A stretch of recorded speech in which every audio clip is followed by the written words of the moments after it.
শারীরিক সমস্যা, অনেকে কানা হয় না, কানা, এটা কি কয়, ট্রান্সজেন্ডার কয় না, শারীরিক সমস্যা। এই প্রতিবন্ধী কানা হইতে পারে কিনা? কারা একটা হাত ছাড়া সে জন্ম নিছে, হইতে পারে কিনা? তো হিজড়া হচ্ছে মানুষের লিঙ্গ পরিবর্তন যার দ্বারা হয়, ওই জায়গায় কোনো সমস্যার কারণে মানুষটা পুরুষ না নারী সিদ্ধান্ত দেওয়া যাচ্ছে না, এটা হচ্ছে হিজড়া, শারীরিক সমস্যা। ট্রান্সজেন্ডার ভিন্ন জিনিস। ট্রান্সজেন্ডার কি? মানসিক সমস্যা। মানে একজন পুরুষ, তার মাথায় আসছে আমি ছেলেদের সাথে আমার শারীরিক সম্পর্ক করতে মন চায়, নাউজুবিল্লাহ বলে, নাউজুবিল্লাহ। তার মেয়ের প্রতি আকর্ষণ নাই, অথচ তার সব পুরুষের অঙ্গ প্রত্যঙ্গ সব পুরুষ, কিন্তু সে মনে মনে চিন্তা করতেছে আমার মন তো চায় মেয়ের সাথে না ছেলের সাথে সম্পর্ক করতে। আজকের অসভ্য দুনিয়া বলে এই যে মানসিক বিকার, এটা তার অধিকার।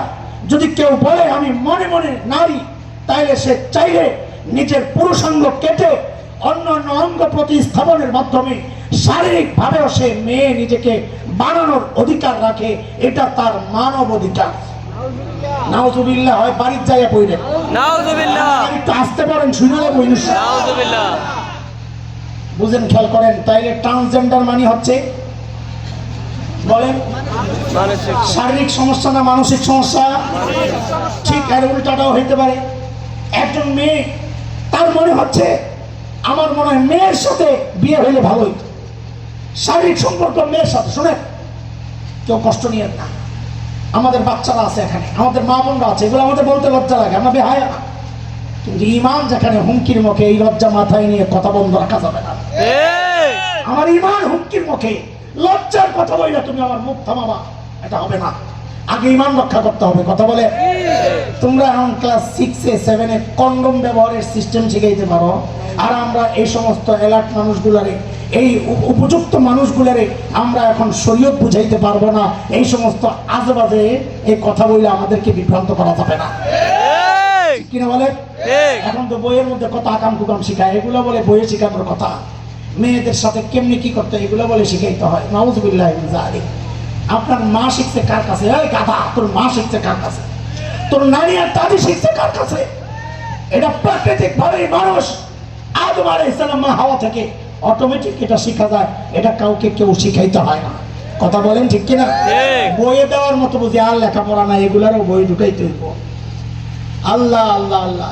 একটা মেয়ে যদি চিন্তা করে যে আমি যদিও শারীরিকভাবে মেয়ে, কিন্তু আমি মানসিকভাবে ছেলে, ওরা কি বলে জানেন?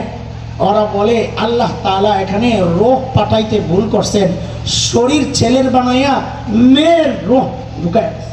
নাউজুবিল্লাহ। মেয়ের শরীর বানাইয়া ছেলের রূহ ঢুকায় দিস।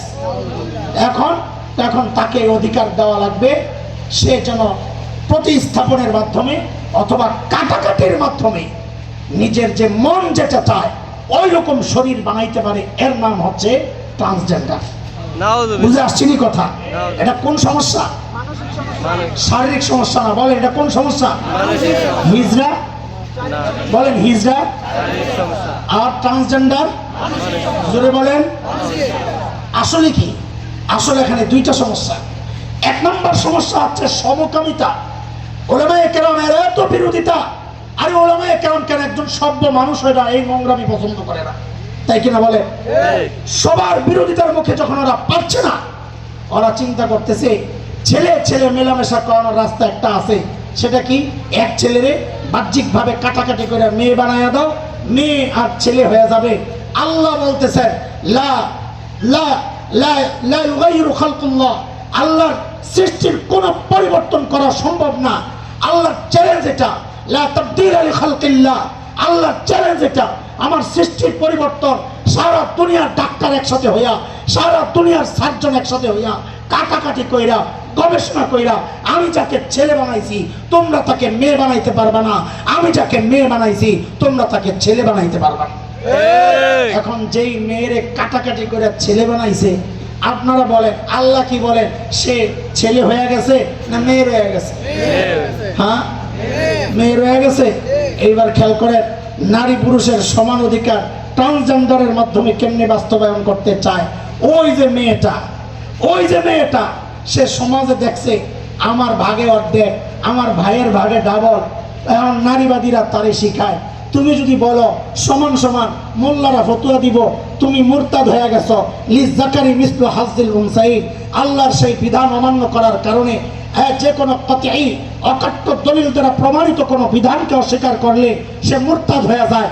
তোমার বিরুদ্ধে এই মোল্লা কাঠমোল্লারা, এই জঙ্গিরা, এই মৌলবাদীরা ফতুয়া দিবে, তুমি মুরতাদ হয়ে গেছো। তোমার এটা বলার দরকার নাই, তুমি ট্রান্সজেন্ডার বাস্তবায়ন করো, অটোমেটিক সমান অধিকার বাস্তবায়ন হয়ে যাবে।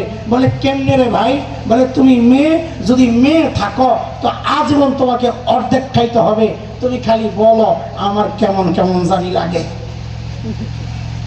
বুঝেন নাই কথা? মেয়ে কি বলো? কেমন কেমন আমার কেমন কেমন জানি লাগে। কেমন কেমন লাগে? তা আমার মেয়ের লগে হইতে মনে চায়।